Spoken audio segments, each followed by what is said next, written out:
하나님의 말씀 신약성경 히브리서 1장 1절 말씀 보시겠습니다. 우리 하나님의 말씀 신약성경 히브리서입니다. 히브리서 1장 1절 말씀입니다.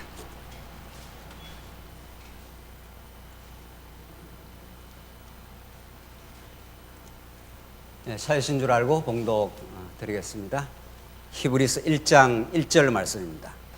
옛적의 선지자들을 통하여 여러 부분과 여러 모양으로 우리 조상들에게 말씀하신 하나님이 이 모든 날 마지막에 아들을 통하여 우리에게 말씀하셨으니 이 아들을 만유의 상속자로 세우시고 또 그로 말미암아 모든 세계를 지으셨느니라. 이는 하나님의 영광의 광채시요 그 본체의 형상이시라. 그의 능력의 말씀으로 만물을 붙드시며 죄를 정결하게 하시는 일을 하시고 높은 곳에 계신 지극히 크신 이의 우편에 앉으셨느니라. 그가 천사보다 훨씬 뛰어남은 그들보다 더욱 아름다운 이름을 기업으로 얻으심이니 하나님께서 어느 때의 천사 중에 누구에게 너는 내 아들이라 오늘 내가 너를 낳았다 하셨으며 또다시 나는 그에게 아버지가 되고 그는 내게 아들이 되리라 하셨느냐. 우선 5절까지 봉독 드렸습니다. 우리는 오늘 이제 1강으로 전체 성경 개관을 공부를 하겠습니다. 교회 투쟁으로 성취 복음에 대한 히브리서부터 유다서까지의 그 의미 단위로 우리가 묶어진 본문의 말씀을 전체 개략적으로 우리 살펴가도록 그렇게 하겠습니다. 하나님께서는 하나님의 나라인 교회를 이 세상 가운데 세상의 한복판에 구약적으로 말한다면은 가나안 땅에 하나님께서 정복하게 하시되 무주 공산에다가 그냥 정복하게 하는 게 아니라 강력한 강팍한 대적들을 하나님이 이미 준비시켜 놓고 하나님께서 가나안 땅을 하나님의 능력으로만 정복하게 한다는 것을 보여주시고 그게 가나안 전쟁의 역사였습니다. 우리 신약 시대에는 그런 구약적 그림자, 구약의 그림자적 전쟁 이 영적으로 성화되어서 이 죄악의 세상 가운데 우리 성도들을 두셨다는 겁니다. 그래서 그리스도의 능력과 그리스도의 한없는 그 은혜의 깨달음과 하나님의 돌보심을 통해서만 이 땅 위에서 우리가 그 거룩한 전쟁, 영적 전쟁을 잘 싸워갈 수 있도록 그렇게 하시는 것이다. 그러니까 우리의 신앙생활의 여정은 우리 지난날 신앙의 그 선진들이 신학에서 지상의 교회는 전투하는 교회라. 그래서 우리가 영원히 이제 새하늘과 새 땅에서 그리스도와 하나가 되어 영원히 하나님을 섬기게 되는 그때 하나님 나라, 하나님의 교회가 완전히 이루어질 때는 이제 승리하는 교회라. 이런 표현을 하기도 했습니다. 그 일리가 있는 거지요. 오늘 특별히 이제 히브리서부터 히브리서, 야고보, 베드로 전후서, 요한 1, 2, 3서, 유다서까지 요한계시록이 이제 마지막 교회의 승리를 이제 구가하는 내용인데 거기까지 얼마나 하나님께서 이 땅 위에 우리를 두시고 잘 싸워가도록 복음의 능력으로 잘 무장케 하여 싸워가도록 그래서 승리의 기쁨을 그리스도 안에서 얻게 하시려는 하나님의 놀라운 승리가 있습니다.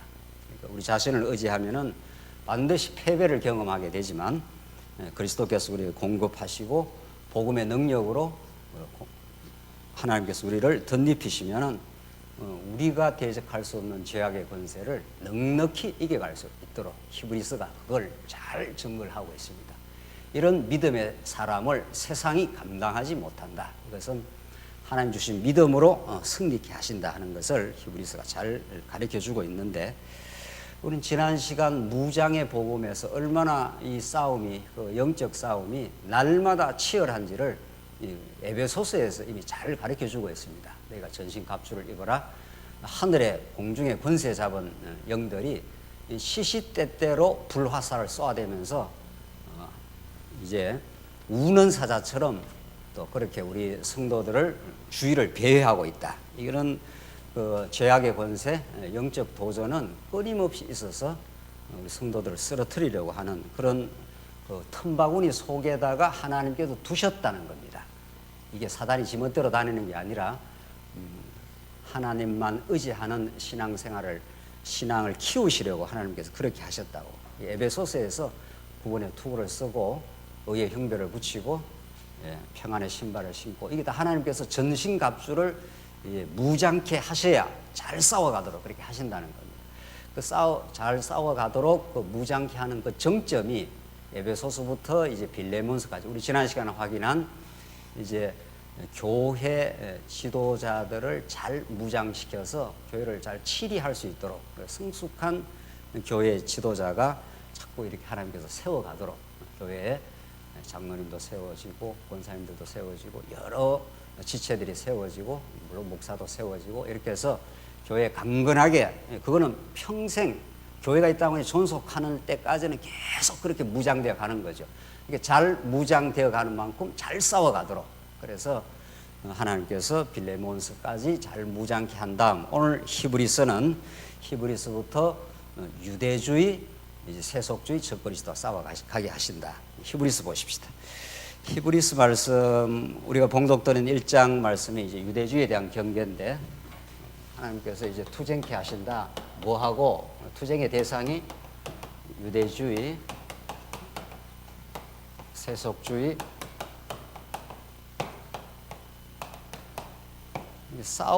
싸우게 될 때 그 싸움의 대상의 성격이 어떤지, 저걸 알고 뭐 나를 알면은 백전백승이라 이런 거 옛말이 있듯이, 적의 정체가 어떤지를 잘 모르면은 그 싸움 자체가 이제 싸움을 할 수가 있겠죠. 그리고 또 당하게 되겠죠. 그래서 히브리서부터 이제 그 싸움의 정체를 밝히고 잘 싸워가도록 그렇게 이제 하시는데, 히브리서 1장 내용 보십시다. 지금 우리가 이렇게 의미 단위로 교회 기초, 교회 설립, 양육, 무장, 투쟁, 승리. 근데 하나님께서 이 의미 단위로 끊어놓은 이 앞부분 성경이 다 기관차 역할을 합니다. 실제로 마태복음이 그러하고, 마태복음 구약과 신약을 연결하고, 사도행전이 교회 설립인데 여기에 예수님의 세 가지 그 약속이 딱 앞에 포진을 해가지고 뒤에 모든 말씀을 이끌어갑니다. 로마서도 마찬가지입니다. 양육도, 로마서도 옛적의 선지자들로부터 약속하신 것이라, 그 아들에 관하여 약속하신 것, 그 약속이 딱 로마서의 앞부분에 나오고, 에베소서는 창세전 하나님께서 예정하시고 그리스도를 통해서 구속하시고 성령을 통해서 인치신다. 그러니까 뒤에 나오는 그 복음의 내용을 그 앞에서 핵심적으로 강조를 하고 뒤에 이제 설명을 해나가는 그런 방식입니다. 이렇게 하나님께서 아주 치밀하게 잘 정돈이 되어 있습니다. 이 앞부분이. 그러니까 로마서나 에베소서나 오늘 히브리서가 이 의미 단위로 끊어놨는 이 앞부분에 위치하고 있다는 것이 참 하나님의 그 기묘한 그 배치인 거죠. 히브리서가 그랬습니다. 오늘 히브리서도 야고보서가 이렇게 앞에 나오면은 설명하기가 어렵게 되어 있습니다. 히브리서가 구약 전체와 신약을 잘 이렇게 연결해서 히브리서 1장 1절부터 3절까지가 아마 신약 성경에서 가장 복음에 대해서 압축적으로 설명하고 있는 방식입니다. 그것도 구약과 연결해서 한번 보십시오. 옛적의 선지자들을 통하여 여러 부분과 여러 모양으로 우리 조상들에게 말씀하신 하나님이, 이렇게 되어 있지 않습니까? 여기 구약 전체를 요약한 겁니다. 여기 구약 전체를. 그 옛적의 선지자들, 모세도 선지자고 구약 전체가 다 선지자로 봐야 되는데, 선지자를 통해서 여러 부분과 여러 모양으로 우리 조상들에게 말씀하신 하나님이, 이렇게 되지 않습니까? 그러니까 히브리서는 이미 구약 전체를 이렇게 잘 알고 있는 사람으로 보여집니다. 아마 바울이지 않는가 이렇게 보는데, 정확하게 기자가 바울인지는 바울로 이제 추정을 하는데, 이렇게 여러 부분과 여러 모양으로 우리 조상에게 말씀하신 하나님이 하면서 이제 신약을 이제 거론을 하는 거죠. 이 모든 날 마지막에는 했지 않습니까? 아들로 말씀하셨으니, 이렇게 해서 구약 전체가 여러 모양과 여러 부분으로 다양하게 하나님께서 선지자를 통해서 말씀하셨는데, 이 신약시에 와서는 그 모든 것들이 딱 하나로 이렇게 포커스가 잡혀가지고 아들로 말씀하셨다. 이 아들, 하나님의 아들 되시는 예수 그리스도로 말씀을 하신다 하면서 구약 전체를 이렇게 묶어가지고 그 아들을 아들답게 아는 것이 이제 투쟁의 강력한 힘이라는 거죠. 그렇게 이 기관차처럼 끌고 가고 있습니다. 이 히브리서 야고보, 베드로 전후서 등등등등등등 뒤에 따라오는 이 말씀들을 히브리서 1장 내용이 이렇게 끌고 가고 있는 거죠. 자, 우리가 구약을 먼저 공부할 이유를 늘 우리가 이야기하지 않습니까? 구약은 시청각적으로 그림자와 모형의 방식으로, 그리고 특별히 이제 교회 처음 나온 성도님들 또 성경을 뭘부터 공부를 할까 하면은 그 창세기부터 이렇게 우리가 가이드를 한다는 거죠. 왜냐하면은 구약이 이렇게 전하기가 아주 쉽습니다. 신약이 어렵다 이런 뜻은 아니고 그 전달하기가 아주 좋습니다. 성전이라든가 자손 번창이라든가 땅 정복을 가나안 땅 해간다 이런 것들은 굉장히 실감이 납니다. 실감이 나는 거죠. 이게 아주 시청각적으로 그렇게 전달이 되기 때문에 구약을 먼저 이렇게 깔아놓고 그걸 전체적으로 묶어가지고 영적으로 의미적으로 전달할 때 이제 신약이 등장을 하지 않습니까? 지금 히브리서가 딱 그렇게 되어 있습니다. 히브리서가. 그래서 구약은 구약대로 우리는 이제 구약과 신약이 그 진리의 값어치로서 동일한 이제 가치를 갖고 있는 거죠. 교육적으로는 이제 구약을 먼저 이렇게 설명을 한다는 거죠.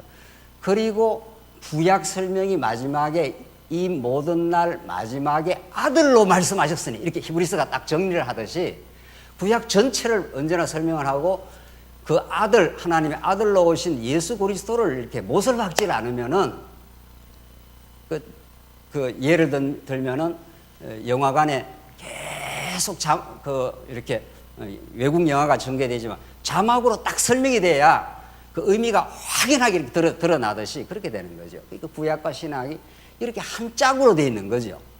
구약 설명하고 마지막에 신약으로 정명을 해주고, 신약을 설명할 때는 신약 설명해라다 마지막에 가서 구약으로 근거를 갖다 대주고 이렇게 되는 거죠.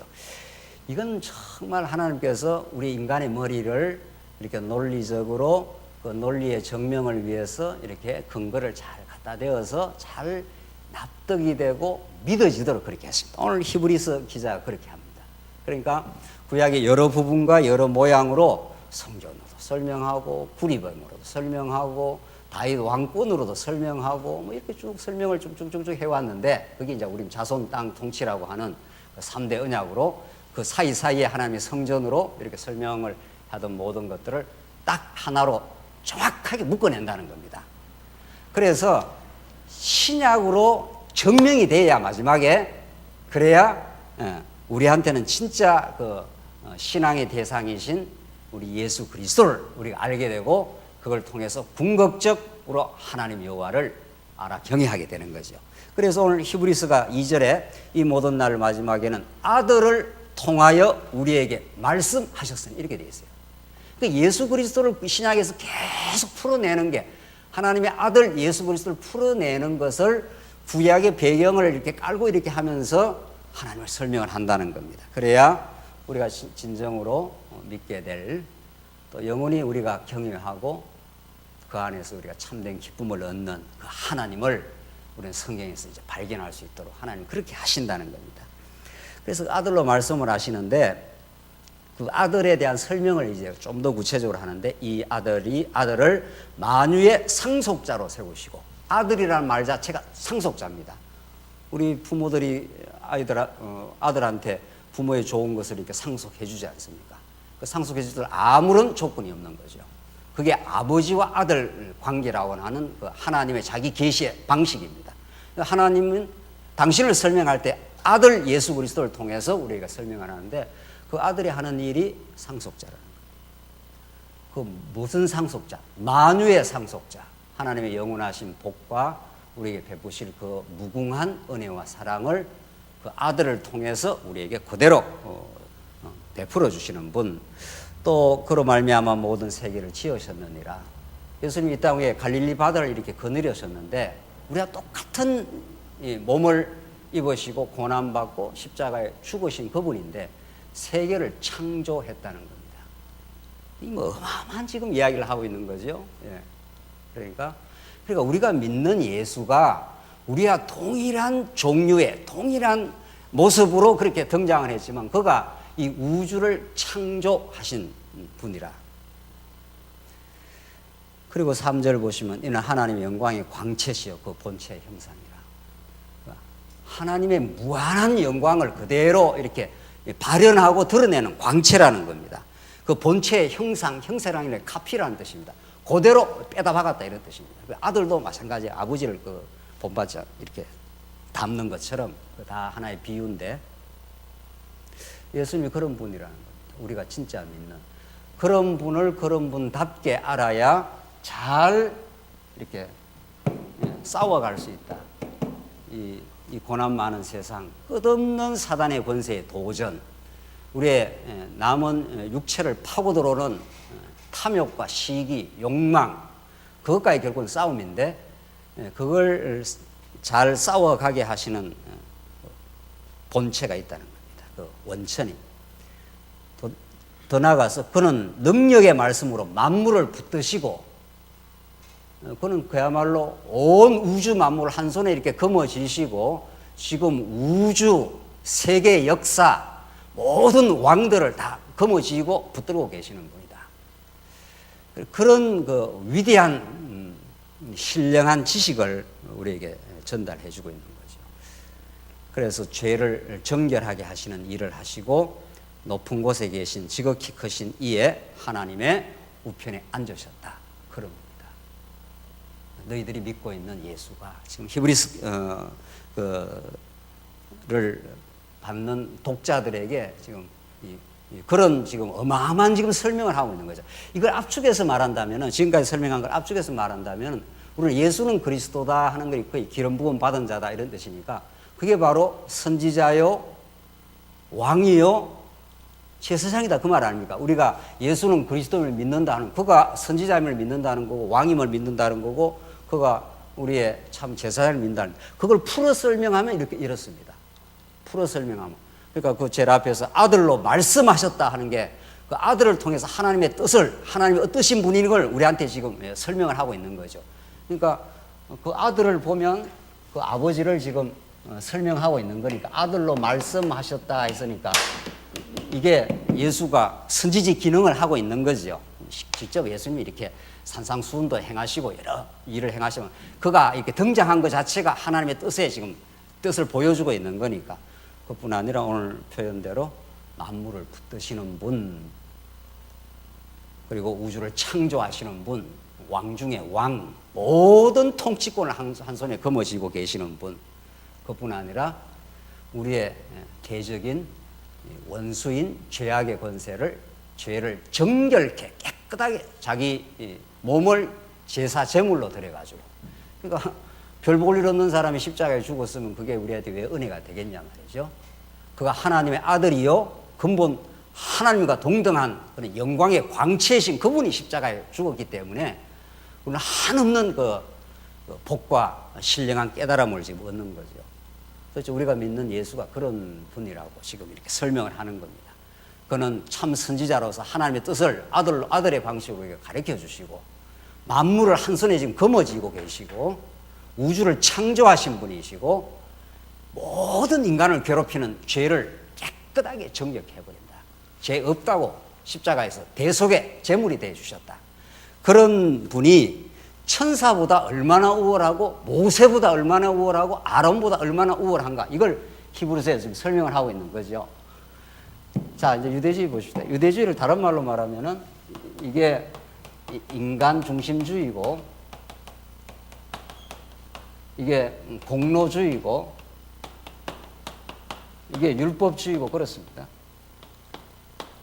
이걸 총칭을 해서 이렇게 유대주의 이렇게 하는 거죠. 그 당시 유대인들이 예수가 오긴 왔지만은 그 예수님에 대해서 깊은 그 올바른 지식을 갖지를 못하고 아직도 구약적인 그런 그 유대주의에 이끌려서 신앙생활을 한 거죠. 그러니까 모세가 대단하다. 모세는 뭐 그 시대의 그 영웅이니까 유대인들에게 아론이 엄청난 그 직분을 가지고 있다. 아론이 없으면 어떻게 죄를 사요? 이제 구약적인 그런 관점들이죠. 이 인간은 그렇고 그런 존재다. 인간은 너나 할 거 없이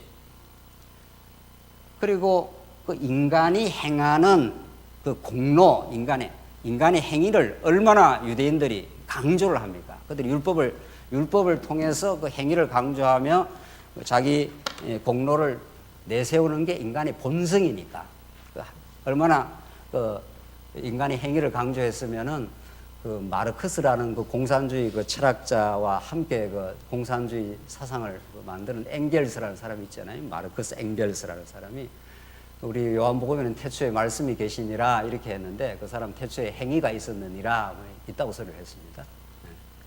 그 인간은 자기 행위를 통해서 자기를 증명을 한다는 겁니다. 그 태초에 인간의 행위에 있어서 모든 역사가 움직이고 그만큼 인간의 죄성의 그 본성, 인간 중심주의의 본성 속에 자기 공로라는 게 로만 카톨릭이 공로주의 아닙니까? 그 1000년 동안 로마 교회를 지배한 사상의 근저에 공로주의가 딱 있는 겁니다. 그래서 루터가 그걸 딱 정확하게 부정했지 않습니까? 인간의 그 행위로 하나님께 나아갈 수 있는, 공로로 나아갈 수 있는 게 아니라, 그래서 그 공로주의를 근본에서 뿌리채 부정해버리고 믿음으로만, 은혜로만 이렇게 루터는 그 당시에는 아주 혁명이었습니다.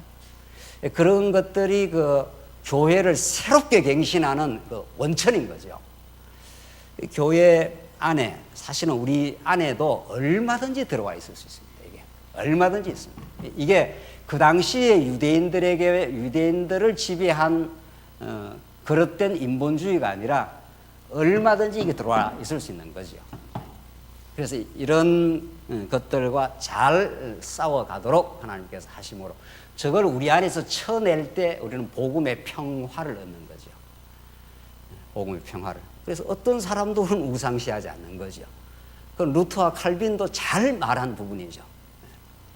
어떤 사람도 우상시할 거 없고 어떤 사람도 하대할 것도 없는 거죠.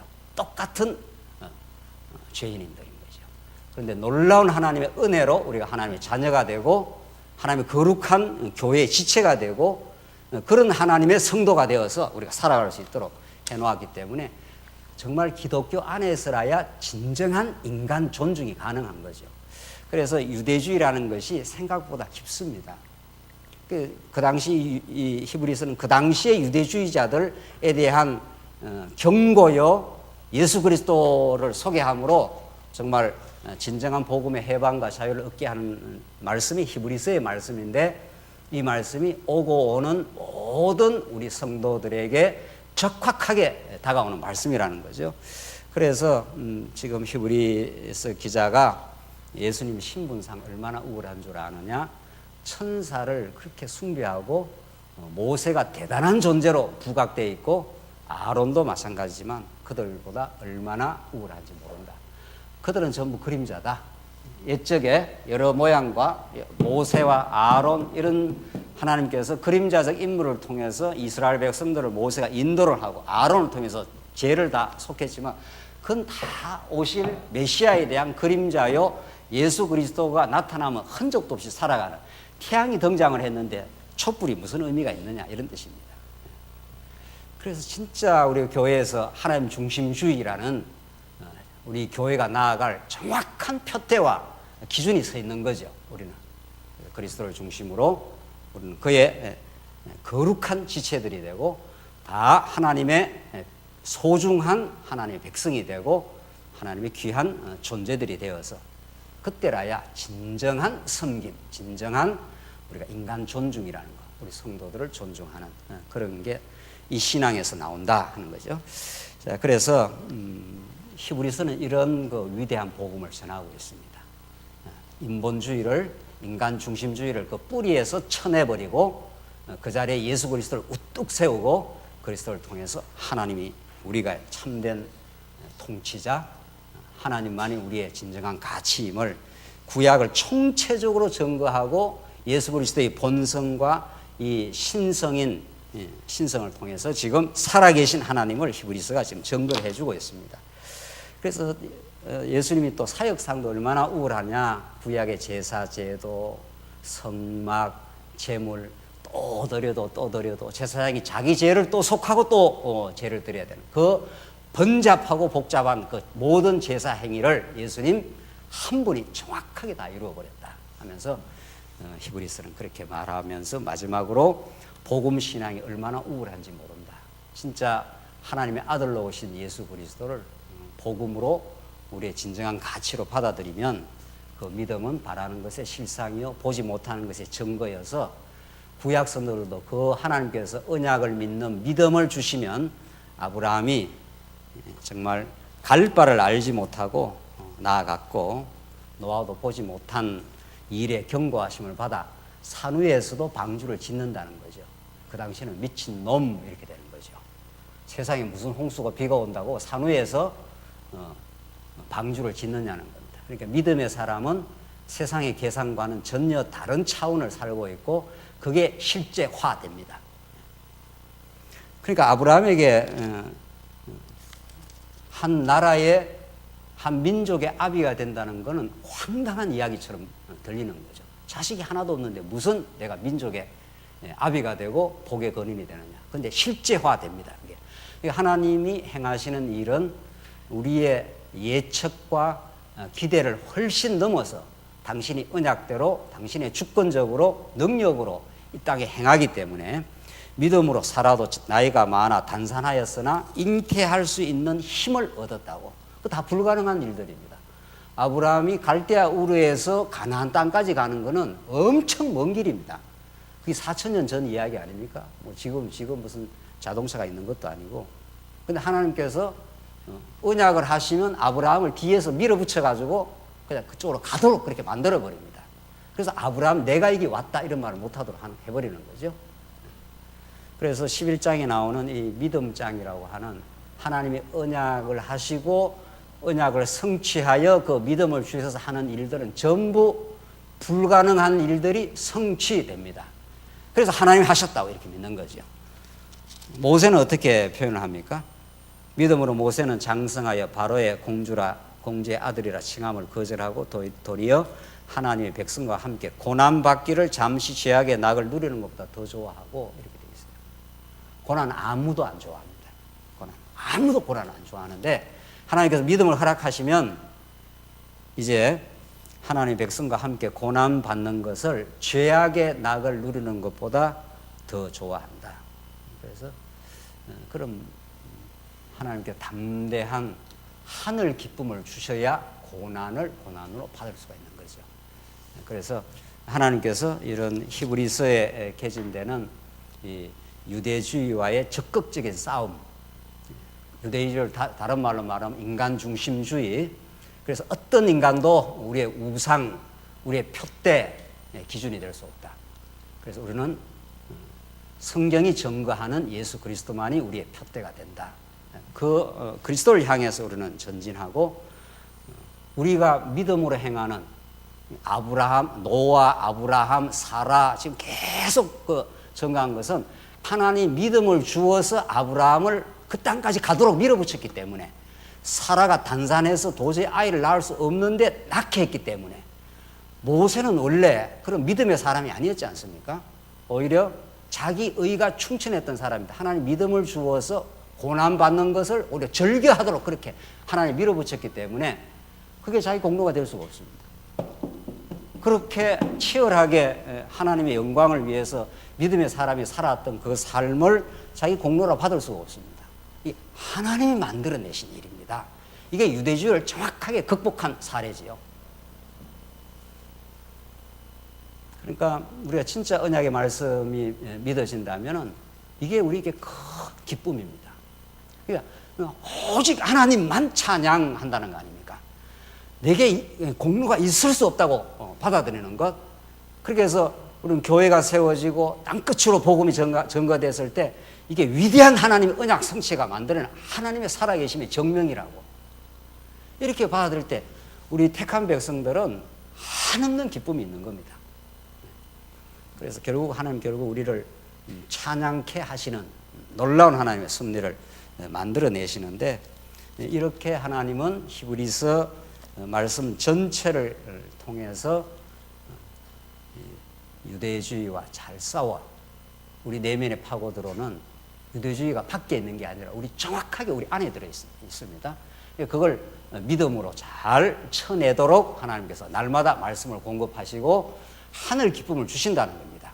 예수가 진짜 선지자네. 그분을 통해서 우리가 하나님을 알 수 있고 그분이 만물을 붙드시고 있는 만왕의 왕이시다. 세상에 내노라 하는 왕들, 내노라 하는 통치자들이 그분의 손아귀에 붙들려 있다. 어제 그 클린턴하고 누구죠? 이름도 잘 모르겠네.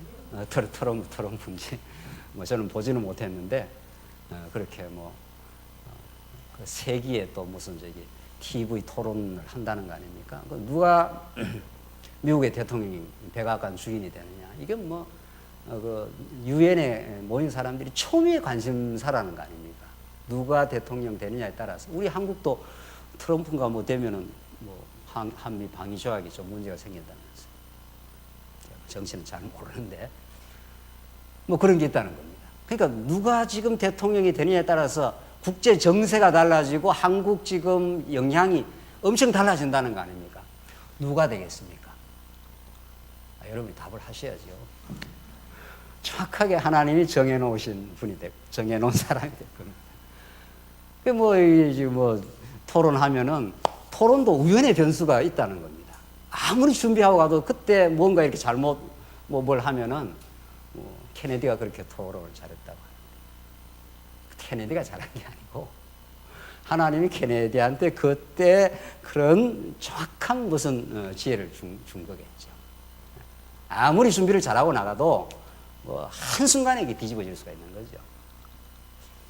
그래서 이걸 클린턴이 되느냐 뭐 트럼프인지 뭔가 되느냐 거기에 따라서 이게 역사의 방향이 막 물꼬가 지금 막 달라져 나가는데 모든 사람들은 그걸 보고 있는 거죠. 그 사람이 지금 역사를 결정한다고 보는 거죠.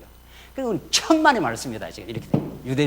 유대주의를 쳐버리고 오늘 말씀은 예수가 만물을 붙들시고 계시고 세상을 창조하셨고 우리의 모든 인간의 죄를 정결케 해버렸다. 그래서 우리 안에는 은혜밖에 없다. 영원한 은혜가 우리한테 예수 그리스도로 증명되고 있다. 우리 오늘 이렇게 수요 예배에 모여서 말씀을 듣고 우리 지체들과 서로 위로하고 이렇게 친교하고 이렇게 살아가는 건 놀라운 하나님의 은혜의 선물이다 라고 우리는 그렇게 받는 거죠. 정확하게 공로주의와 반대는 은혜니까. 그래서 히브리서가 참 저 다음도 기회 있으면 더 자세하게 그렇게 공부를 한번 해보시죠. 세속주의로 넘어가십시다. 유대주의 다음에 우리를 괴롭히는 이 세속주의는 우리를 이건 유혹하는 겁니다. 이거는 아주 이것도 하늘의 가치, 복음의 가치, 하나님 나라의 가치를 깊이 깨닫고 누릴 때 자연스레 세속주의가 배격이 되는 거죠. 제가 이 그림을 자꾸 그리죠. 이제 여기 과자가 있고 여기 다이아몬드가 있단 말이죠. 이게 이제 세속주의입니다. 어린아이한테는. 이게 얼마나 강렬하게 이쪽으로 당기는지 모른단 말이죠. 왜? 이 가치를 모르니까. 그렇잖아요. 그러니까 이거는 먹으면 안 좋은 건데도 아이한테는 이게 굉장히 유혹적입니다. 아이한테는 이게 최고의 가치니까. 그렇잖아요. 이거 먹지 마라 해도 절대로 안 되는 거죠. 세속주의는 우리가 끊어낼 수가 없습니다. 세속주의는 우리를 행복하게 한다고 놀라운 환상을 주기 때문에 돈, 명예, 권력 전부 다 세속주의의 앞잡이들입니다. 그게 강력하게 우리를 유혹하기 때문에 그걸 끊어낼 수가 없습니다.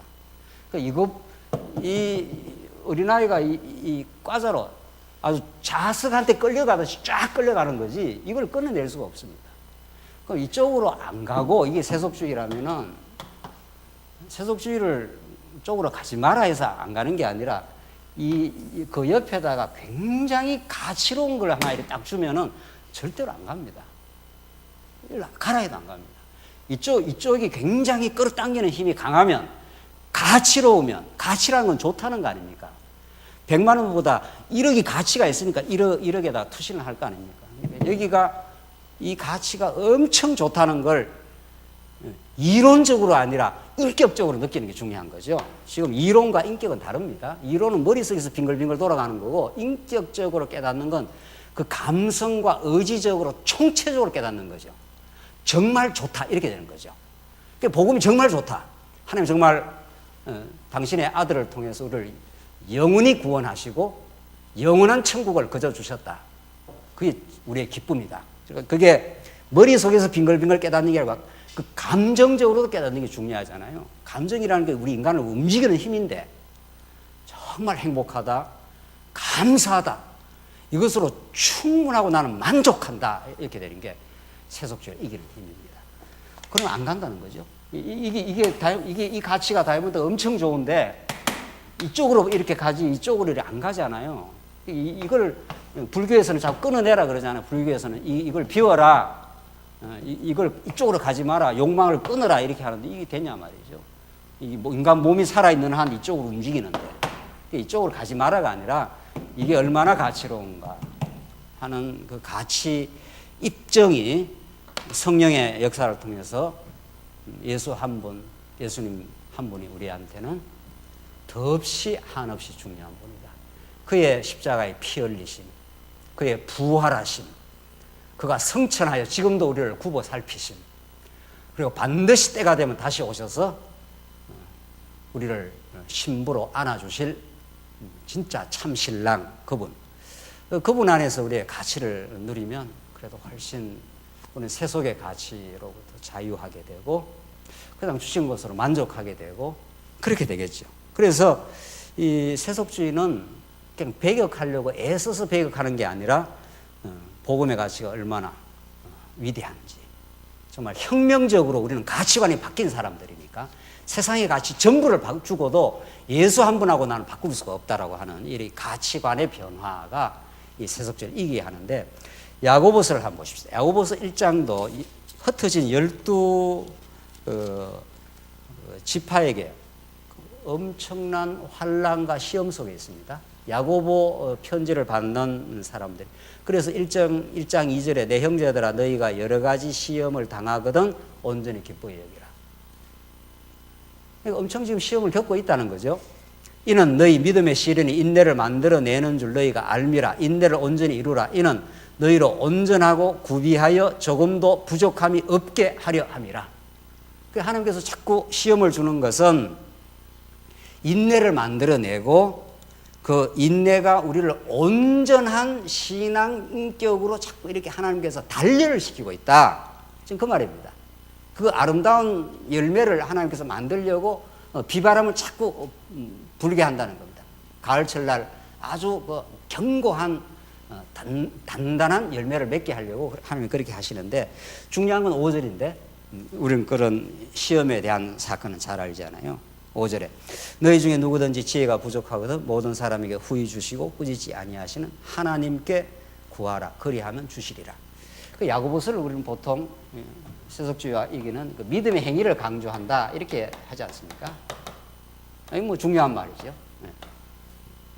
진정한 이제 믿음이 들어가면 그 믿음에 걸맞는 행위, 이때 행위도 좀 잘 정리를 해야 됩니다. 믿음의 행위 하는 건 가시적으로 나타납니다. 믿음은 진짜 우리 아브라함 사건, 뭐 노아 뭐 다 그런 게 다 믿음의 행위인데 이 가시적인 것도 물론 중요하지만 진짜 믿음이 찾아오면은 흔들리지 않는 가치관, 감사함, 든든함 이런 것들이 내면에서 생기면서 이제 외연적으로 드러나겠죠.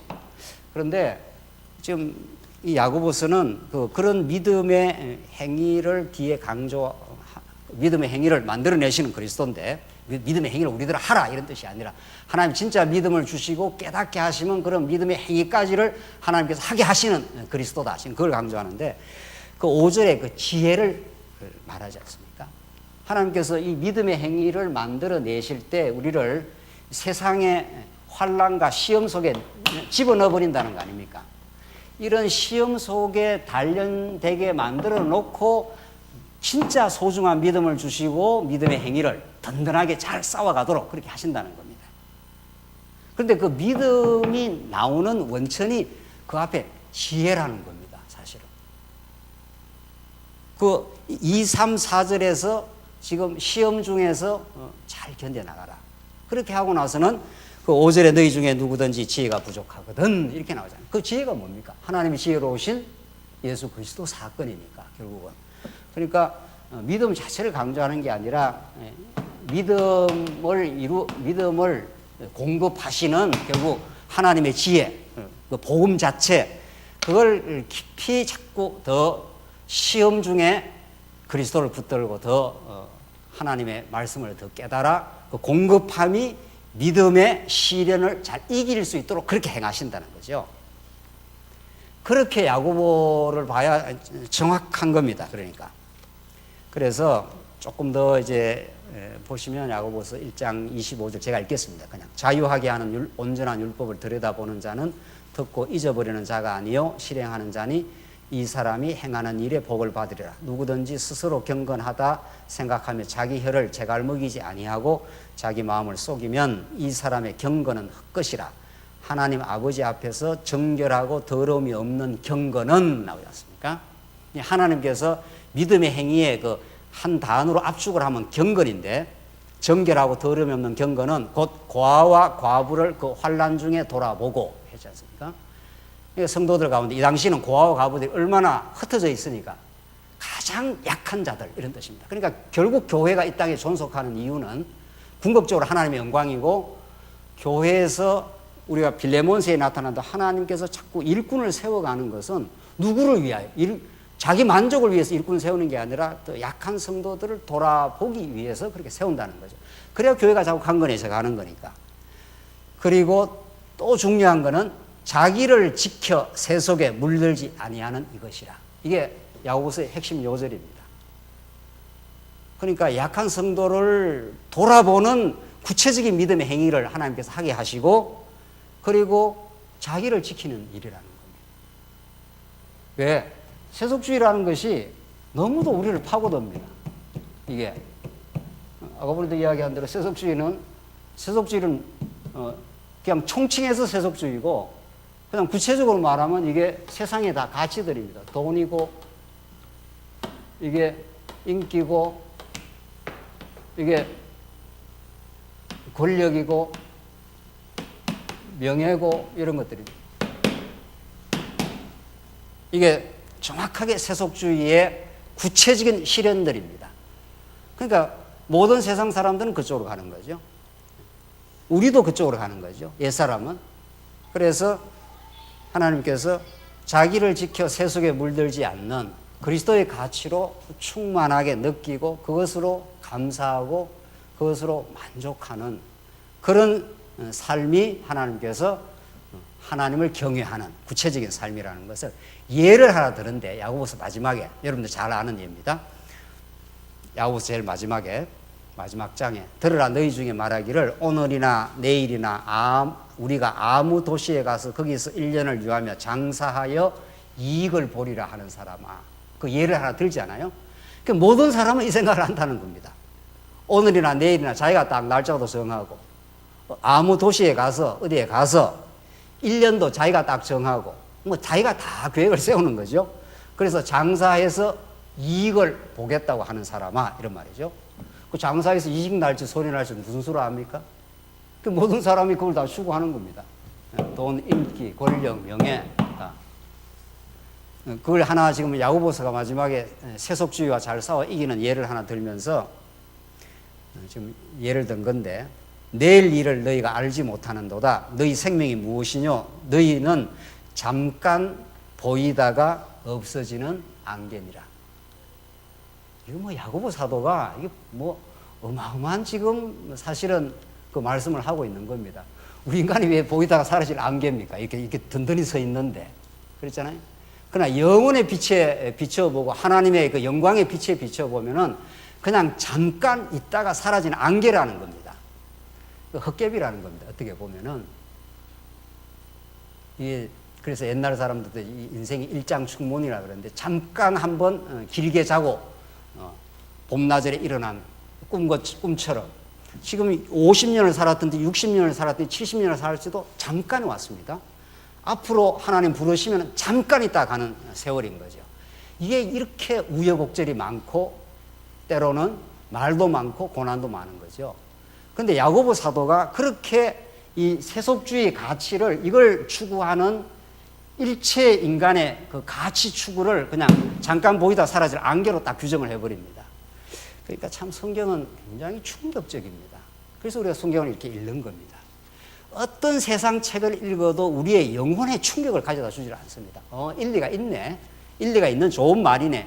이렇게 성경은 일리가 있는 좋은 말이 아니라 우리 옛사람이 늘 살아가면서 생각하는 우리의 옛사람의 사고방식에다 하늘로 내리꽂는 그냥 천둥이고 이거는 망치의 소리입니다. 우리가 대단하게 생각하는 그 가시들을 잠깐 있다가 사라질 안개라는 겁니다. 이런 말씀은 세상에 없는 겁니다. 공자 맹자에도 없고 불경에도 없고 성경은 왜? 하나님이 영원하시기 때문에 하나님이 우리에게 가르쳐주는 영원한 보화 예수 그리스도 이것만 영원한 거지 이거는 전부 다 잠깐 있다가 다 사라진다는 겁니다. 그런데 여기다 다 우리가 목을 메고 여기다가 이게 울리고 웃기고 하지 않습니까? 실제로 셰익스피어가 그랬는지 누가 그랬는지 아마 제 기억으로 맞는 것 같은데 모든 사람들이 돈 때문에 울고 웃는다는 겁니다. 진짜 울고 웃는 거예요. 울기도 하고 웃기도 하고 말이죠.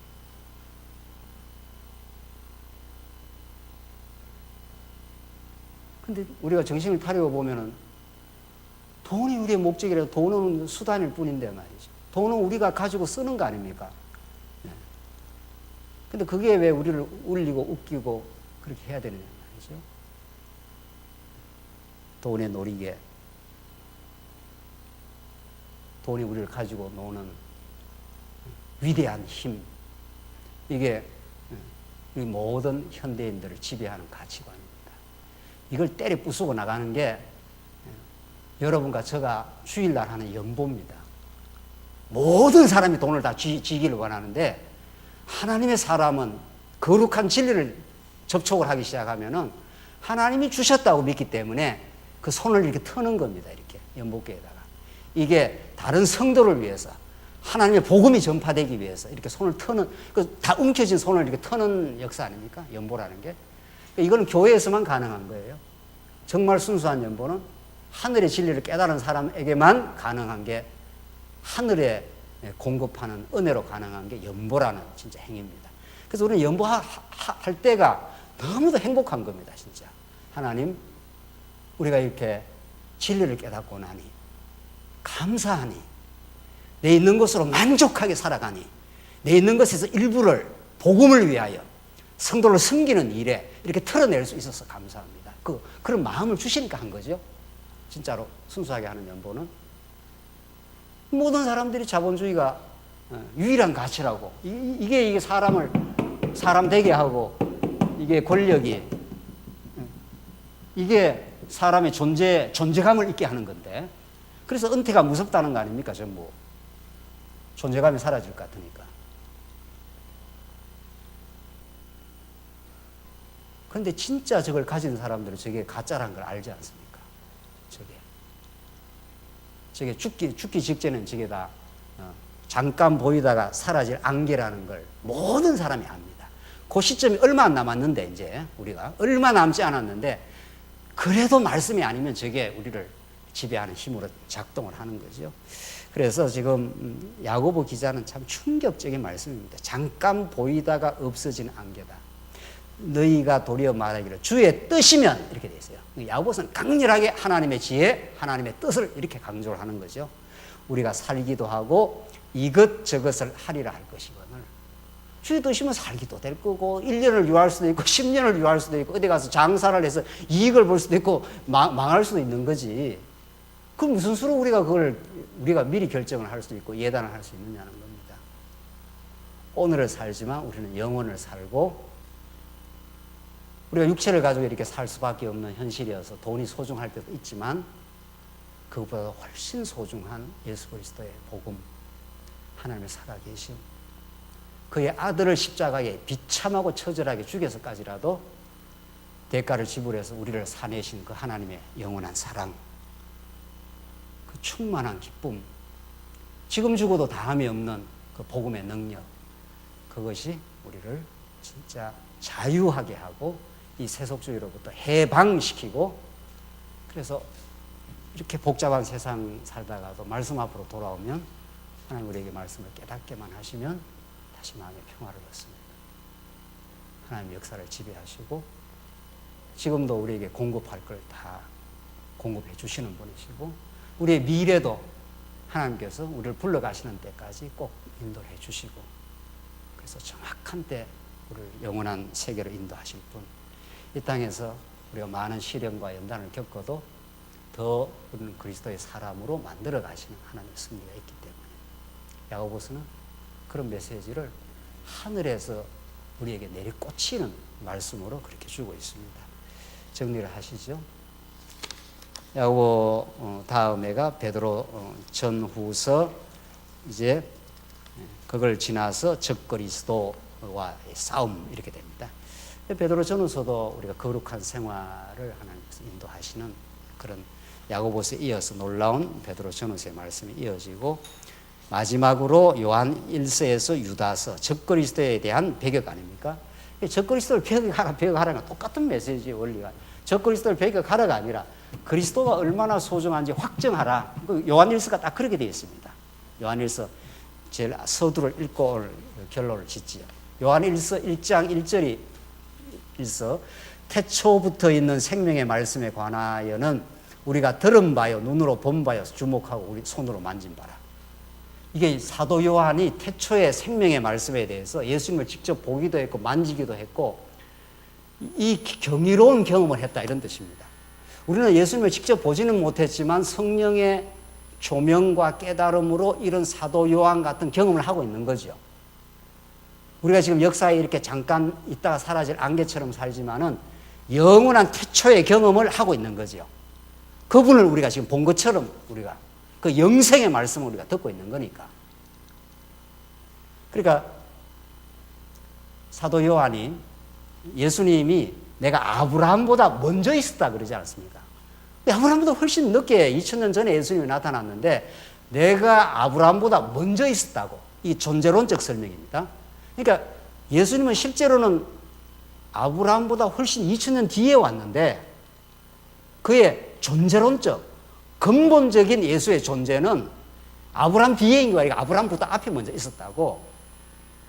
이게 복음입니다. 이게 그걸 깨달아야 우리는 영원한 복음을 깨닫는 것이고, 지금 요한일서도 그렇게 말합니다. 그러니까 사도 요한은 굉장히 심오합니다. 사도 요한은 요한복음, 요한 1, 2, 3서, 요한계시록, 이게 다 요한 사도가 쓴 거 아닙니까? 그러니까 사도 바울은 굉장히 논리적인 서술이 강한 사람이고, 사도 요한은 아예 근본적이고 본질적인 복음을 좀 설명을 좀 해들어오고 있는 거죠.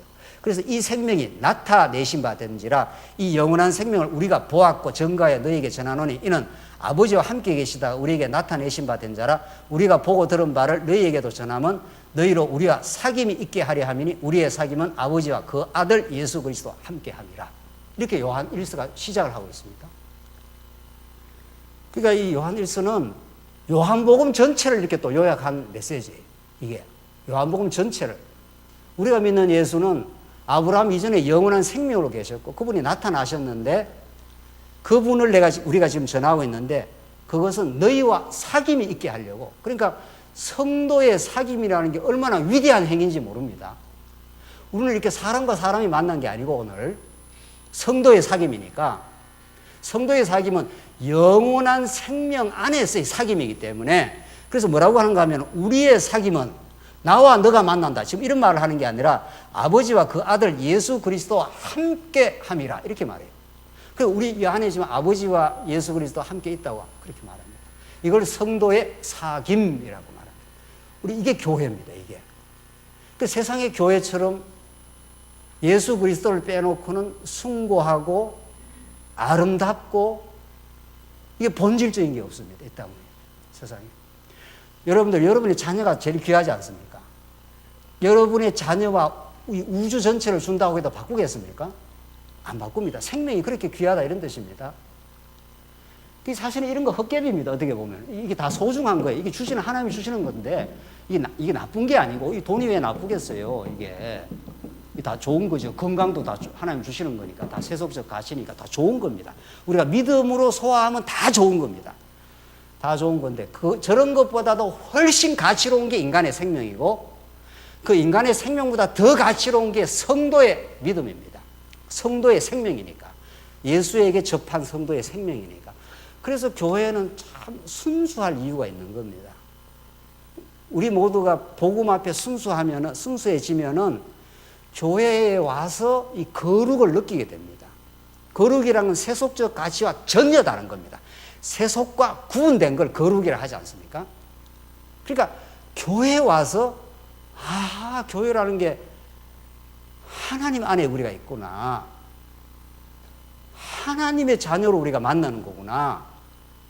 이건 세상에서 경험 못하는 겁니다. 죽었다 깨도 돈, 인기, 명예, 권력 이런 것들이 우리 성도의 교제를 만들어낼 수가 없습니다. 그래서 교회는 그렇게 거룩하고 순수한 곳입니다. 그래서 하나님께 우리에게 믿음과 여건과 정말 그 지혜를 주시면 교회는 그런 쪽으로 전진하는 거죠.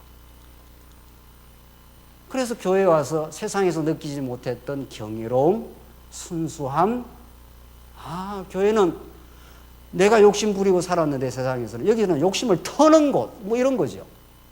아까 전에 설명한 연보라는 게 그런 거니까. 세상이 다 세상 모든 걸 쥐려고 하는데 여기 와서는 기꺼이, 즐거이 봉사하는 곳. 그리고 대가를 바라지 않는 곳. 그게 교회입니다.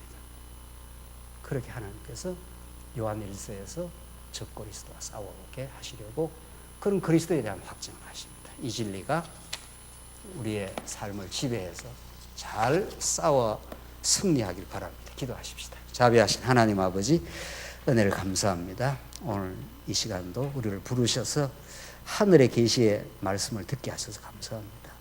저희들이 얼마나 많이 휘청거리고 세속적 가치에 유대주의에 흔들릴 때마다 하늘의 말씀이 다시 생각나서 잘 싸워 승리하게 하시옵소서. 예수님 이름으로 기도하옵나이다. 아멘.